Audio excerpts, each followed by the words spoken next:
ఒక్కసారి కొమ్మూరి గోల్డ్ కి కాల్ చేయండి. తాకట్లో ఉన్న మీ బంగారాన్ని విడిపించి మార్కెట్ ప్రైస్ కి వాళ్ళు కొనుక్కుని మిగతా డబ్బులు మీకు ఇచ్చేస్తారు. 3 ఏళ్ళు సోషల్ మీడియాకి దూరం అయినా 3 సార్లు ఫెయిల్. 24 ఏళ్ల వయసులో ఈ అమ్మడు యూపీఎస్ ర్యాంకర్ అయింది. తనే నేహ. విజయ గాథలు చాలాసార్లు వరుస వైఫల్యాల తర్వాతే ఎవరైనా గమ్యాన్ని చేస్తారు.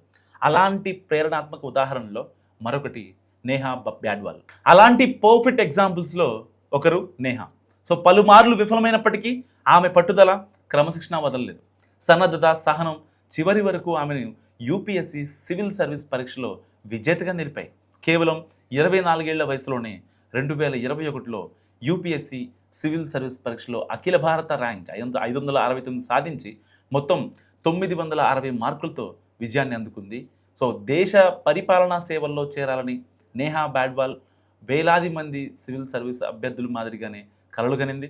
సో భారతదేశంలో అత్యంత కఠినమైన పోటీ పరీక్షల్లో ఒకటైన యూపీఎస్సీ కోసం ఆమె పూర్తి స్థాయిలో ప్రిపేర్ అయింది. అయితే మొదటి ప్రయత్నంలో విజయం దక్కలేదు. మరింత ఆత్మవిశ్వాసంతో రెండోసారి పరీక్ష రాసిన ఫలితం అనుకూలంగా రాలేదు. మూడో ప్రయత్నం కూడా నిరాశనే మిగిల్చింది. అయినప్పటికీ నేహ తన లక్ష్యాన్ని వదులుకోలేదు. తన లోపాలను గుర్తిస్తూ సన్నద్ధతను మరింత మెరుగుపరుచుకుంటూ ముందుకు సాగింది. వరుస వైఫల్యాలు ఆమె ఆత్మవిశ్వాసాన్ని దెబ్బతీయలేకపోయే. చివరకు 4వ ప్రయత్నం ఆమె జీవితాన్ని మలుపు తిప్పింది. 2021లో యూపీఎస్సీ సివిల్ సర్వీస్ పరీక్షలో విజయం సాధించి అఖిల భారత ర్యాంక్ 569ని కైవసం చేసుకుంది. మొత్తం 960 మార్కులతో ఈ ఘనతను సాధించింది.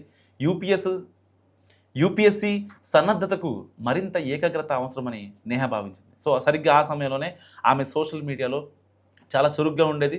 1,00,000 మందికి పైగా ఫాలోవర్లు కూడా ఉండేవారు. అయితే సోషల్ మీడియాలో ఎక్కువ సమయం గడపడం తన చదువుపై, ఏకాగ్రతపై ప్రభావం చూపుతుందని ఆమె గుర్తించింది. దీంతో యూపీఎస్సీ సన్నద్ధత సమయంలో దాదాపు 3 సంవత్సరాల పాటు సోషల్ మీడియాకు పూర్తిగా దూరంగా ఉండాలని డిసైడ్ అయింది. ఆ నిర్ణయం వల్ల చదువు, రివిజన్, ఆన్సర్ రైటింగ్, ప్రాక్టీస్కు ఎక్కువ సమయం కేటాయించింది. ప్రతి అభ్యర్థి వ్యూహం వేరువేరుగా ఉన్నప్పటికీ తన విజయానికి ఈ నిర్ణయం ఎంతో యూజ్ అయిందని నేహ చెప్తోంది. సో నేహ బ్యాడ్వాల్ 1999 జూలై 3న రాజస్థాన్ రాష్ట్రంలోని జైపూర్లో జన్మించింది. అయితే ఆమె బాల్యం ఎక్కువగా రాయ్పూర్లో గడిచింది. ఇక్కడే ఆమె పాఠశాల విద్యను పూర్తి చేశారు. ఇంటర్ పూర్తి చేసిన అనంతరం డీబీ గర్ల్స్ కాలేజ్లో డిగ్రీ చదివింది. విశ్వవిద్యాలయ స్థాయిలో టాపర్గా నిలిచింది. ఆమె తండ్రి శ్రవణ్ కుమార్ ఆదాయ పన్ను శాఖలో అధికారిగా పనిచేస్తున్నారు. యూపీఎస్సీ పరీక్షకు సిద్ధమవ్వాలని ప్రోత్సహించడమే కాకుండా మొత్తం ప్రయాణంలో ఆమెకు అండగా నిలిచారు. నేహ విజయ్ గాథ పోటీ పరీక్షల్లో కేవలం జ్ఞానం మాత్రమే కాదు, సహనం, క్రమశిక్షణ, నిరంతర శ్రమ కూడా ఎంతో ముఖ్యమో చాటి చెప్తోంది. సో వరుస వైఫల్యాలు ఎదురైనా లక్ష్యాన్ని వదలకుండా ముందుకు సాగితే విజయం తప్పకుండా సాధ్యమని ఆమె ప్రయాణం అనేక మంది యూపీఎస్సీ అభ్యర్థులకు స్ఫూర్తినిస్తోంది.